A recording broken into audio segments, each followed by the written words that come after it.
large number of the gods and goddess in Rigveda. Worship of god and goddess both. So in Vajrayana Buddhism, there is mention of many goddesses. Shranga is considered as bow and arrow, Tir or Dhanush. Chandragupta II, the Gupta ruler. Moreover, Amar Simha was also contemporary of Kalidas. Vidya Sundar is based on the love story of Vidya and Sundar, that he was the first Muslim scholar who started using, bring more participation of the private sector in school education. Hello viewers, warm welcome to all of you. In the series of most important and predictable topics from art and culture in UPSC Prelims 2025. This video is continuation with the first release video on important themes from art and culture. So you must see first video also, and this is the second one. So अभिवादन स्वीकार कीजिए नीरज राव का culture quantum के इस अध्याय में. Let's start the most important topics for UPSC Prelims 2025. Very often in the recent past, what we have seen that many questions have been asked from the Vedic period, in mains examination also and in prelims examination also. So when it comes to the Vedic age, or particularly the early Vedic age, there has been mention of large number of the gods and goddess in Rigveda. So let's discuss about some of the important goddess from Rigveda. Very first one, Usha. Usha is considered as a beautiful goddess. She is associated with the sunrise or dawn, and her name is mentioned many a times in Rigveda. The second important goddess from the Rigvedic period is Aditi. Aditi is considered as mother of sun god, and she is also associated with the proceedings of the day. Third important Rigvedic goddess is Sinivali, and she is associated with fertility and also the protection of the children. Then another very important Rigvedic goddess is Raka. She is considered as the goddess of the full moon, or she is the goddess of the moon. Likewise, Hinduism. In some of the branches of the Buddhism, there is mention of the polytheistic practices.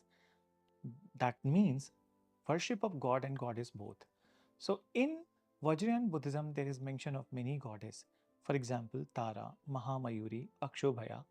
But one goddess she is often mentioned in the Buddhist text is Hariti.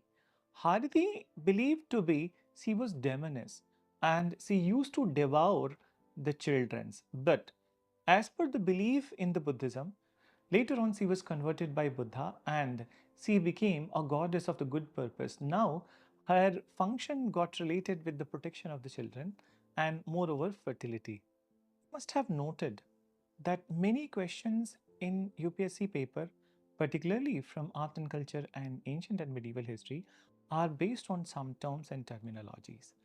So one of the term and terminology related to the bow and arrow, and what name has been mentioned related to bow and arrow in the culture and the history of India. So let's start with the very first one, that is Shranga. Shranga is considered as bow and arrow, Tir or Dhanush of Lord Vishnu. Similarly, Lord Ram is often depicted with bow and arrow, and Lord Ram's bow and arrow is called as Kodanda.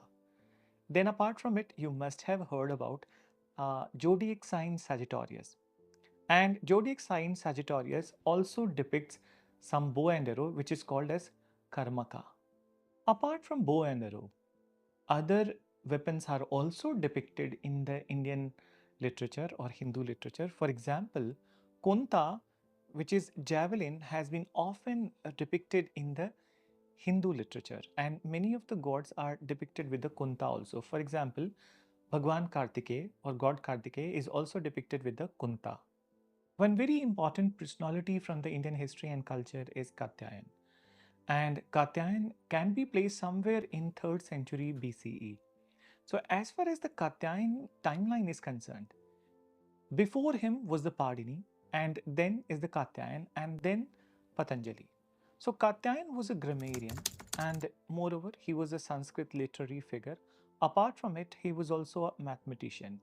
And the notable works of the Katyayan are in the field of mathematics, Sanskrit grammar, and so as the astrology. So some of the books authored by Katyayan includes Vartikakar and Salva Sutras. and Vyakaran. So these are the three notable works. Once again, I am repeating that he wrote Vartika Karya, Vyakaran and Salva Sutras. Moreover, his Salva Sutra is basically a commentary on Padini's Astadhyayi. Moving ahead with further information related to Katyayana, that as you know, very frequently UPSC asks questions related to the timeline. So timelines are generally asked in ancient medieval section, but it can be asked related to the personalities also. So when it comes to standout personalities from Sanskrit grammar in the ancient Indian scenario, the first name which will come to the fore would be Padini. Then he was followed by Katyayan, and then after Patanjali, who wrote Mahabhashya, which was a commentary on Padini's Astadhyayi, and the last would be the Amar Simha, who wrote Amar Kos. And Amar Simha was the courtier of Chandragupta II, the Gupta ruler. Moreover, Amar Simha was also contemporary of Kalidas. Next important theme from art and culture, which can be expected to be coming in this year exam, is basically some of the Bengali literature. As you know, the Bengali language has been given classical status last year, and so as some of the important literature becomes important. Very first one is Dharma Mangal. Dharma Mangal is medieval Bengali poetry based on Mangal Kavya. And what is Mangal Kavya? It is basically the appreciation and celebration of the folk deities of the Bengal. Another very important medieval Bengali literature is Vidya Sundar. Vidya Sundar is a poem which has been written by many authors in Bengal, but all the authors, they have followed the style of Chaur Panchasika, which was written by Kashmiri Pandit Billana. And Vidya Sundar is based on the love story of Vidya and Sundar, and it has erotic elements also. Moving on to the next important literature from the Bengali language from the medieval period, and particularly middle of the 18th century, is Shiva Sankirtan. And Shiva Sankirtan is also called as Sibayan. It was written by Ramakrishna Bhattacharya. And as the name suggests that it is related to Shiva Sankirtan, but the major theme of Shiva Sankirtan is based on the agrarian practices which were prevalent in Bengal during the middle of the 18th century, and so as the previous ages also. Next important theme is based on Akbar. Very often people get confused that what is Akbar Nama and what is Aine Akbari. Is Aine Akbari part of Akbar Nama or Akbar Nama part of Aine Akbari? Are they same or are they different? So let's clear this particular confusion related to the Akbar Nama and Aine Akbari. Aine Akbari is the part of Akbar Nama. Moreover, Akbar Nama is the biography of Akbar, which was written by one of his closest friend, Abul Fazl. And there are three parts of Aine Akbari. Volume 1 and Volume 2 are purely related to the Akbar's life from birth until he becoming the king of India. But the Volume 3 is Aine Akbari, and it reflects on the administrative practices during the Akbar's period, his initiatives related to the administration, and apart from it, Aine Akbari also reflects on the different practices which were prevalent in India. For example, one interesting take in Aine Akbari is Akbar prescribing people to practice Ayurveda. And in fact, though it is not a vivid description of Ayurveda, but some of the benefits of the Ayurveda has been enlisted in Aine Akbari. After the establishment of Delhi Sultanate in north and northwestern India, patronage to the Sanskrit literature declined. But Sanskrit continued as the language of the intellectuals, and in many of the hilly areas and the hilly kingdoms, Sanskrit was patronized. In this series, the most important name from the medieval period is the ninth ruler of the Kashmir Sultanate, Zaynul Abidin, who ruled in between 1418 to 1470.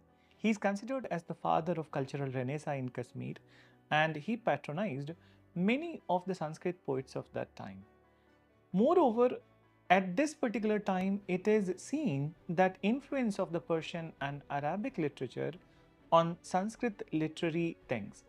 For example, Bhattavatar wrote Jain Vilas, which is basically the history of rulers of Kashmir, and Bhattavatar in Jain Vilas, he has followed Firdausi's Shahnama writing style. He was not the only Sanskrit author who was patronized by Jainal Abidin. In fact, another very important Sanskrit literary figure from this period was Jonaraj. And Jonaraj, under the patronage of Jainal Abidin, wrote Rajatarangini Dvitiya or Dvitiya Rajatarangini. So, first Rajatarangini was written by Kalhana, which is also the history of the rulers of the Kashmir.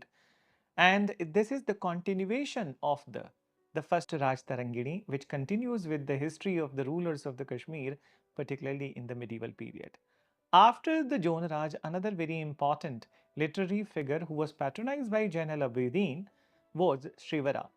And Srivara has also followed the Persian style in Sanskrit poetry writing. For example, in his poetry Katha Kautuk, which is based on the love story of Yusuf and Zulaikha, he followed the Persian style of Sanskrit poetry. Moreover, Srivar is also known for writing Raj Tarangini Tritiya, which is also the continuation of the history of the rulers of the Kashmir. In the early medieval times, Advait Vedant philosophy was propounded by Sankaracharya, Adi Sankaracharya, who was born in Kerala in the 8th century AD. And Sankaracharya is famous for his intellectual debate with the Mandan Mishra. Now, after this entire thing has happened, one very important philosopher who emerged in 9th century AD and he continued till 10th century AD was Vachaspati Mishra. He was also one of the philosophers of Advait Vedant. And moreover, he did a tremendous work by harmonizing the thoughts of Mandan Mishra with the thoughts of Sankara. Apart from it, it is also said that Vachaspati Mishra is associated with the Bhamati school or Bhamati Prasthan. And this Bhamati Prasthan is associated with Vachaspati Mishra. And moreover, it is based on the commentaries on Sankara's Brahma Sutra Bhasya. As far as the writings of the Vachaspati Mishra is concerned, he wrote Tattva Bindu, which is one of the most important philosophical work of that time. And what is Tattva Bindu? Drop of knowledge.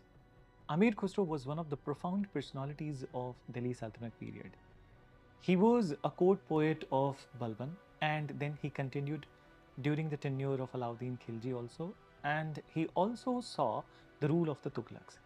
He is a great literary figure. In fact, he authored near about 99 books. His books were in Urdu language also and so as in the Persian language.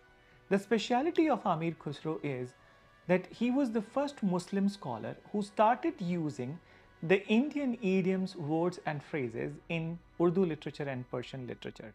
So just the way that Persian literature has influenced some of the Sanskrit writings in Kashmir, similar way that Sanskrit has inspired some of the writings of Amir Khusrau. Some of the books, let's mention that some of the important notable works of Amir Khusrau. For example, Nusifir, in which he has mentioned about the climate, topography, beauty of India, and he has expressed his love for India. Another very important work of Amir Khusrau is Hast Behist. So, meaning of the Hast Behist is 8 paradises, which is basically the Islamic conception of the paradise or heaven. Apart from it, he wrote Tughlaqnama. Tughlaqnama is based on the life and the tenure of the Ghiyasuddin Tughlaq. Then he also wrote Khizain ul Futuh. In Khizain ul Futuh, he mentions about the tenure of Alauddin Khilji. In Sikandar Nama, or basically we can say Aine Sikandari, he has mentioned about the tenure of the Alexander. Apart from it, he also wrote one very famous book, Deval Rani Khijr Khani, which is based on unfortunate fate of Deval Rani, who was married to the son of Alauddin Khijr Khan. Apart from it, he also wrote Laila Majnu, though it is not his original authorship. Laila Majnu was already written by many authors in the Middle East, but the Persian and the Urdu version was written by Amir Khusrau. So remember the writings of the Amir Khusrau, there could be a possibility that some of the books of the Amir Khusrau can be asked in this year prelims. In the recent past, government has come up with many initiatives related to education. Some of the important schemes related to education are NISTHA. NISTHA is Integrated Teachers Training Program. Then comes Vidyanjali. Vidyanjali is a program initiated by MHRD, and it aims to bring more participation of the private sector in school education. Then comes Vidya Parvez. Vidya Parvez is basically an initiative for school prep.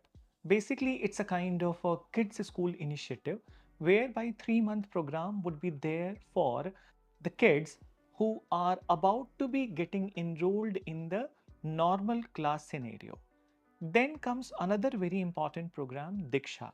So Diksha scheme of the government is associated with the digital repository creation for the learning of the students from the different fields and that from different parts of the country. In first important theme video based on art and culture, we talked about some of the textbooks from India included in the World Memory Register, which is an initiative of UNESCO started in 1992. So, previous week, UNESCO has announced that it is going to add Bhagavad Gita and Natya Shastra in the UNESCO World Memory Register. Bhagavad Gita, as you all know, it is the teachings of the Lord Krishna to Arjuna related to the observation of the Dharma. And Natya Shastra is an epic treatise on dance, drama, and music, which was authored by Bharat Muni. So add with it that what was covered in the previous video, and please revise those videos also. So apart from the two important videos on art and culture this year, please go to the last year important topics which were predicted to be coming in the 2024 exam, because some you can expect in this year paper also. So with this note, I hope that these videos are going to help you a lot in this year prelims paper. And to download the notes of these videos, please join the Telegram channel t.me/culturequantum.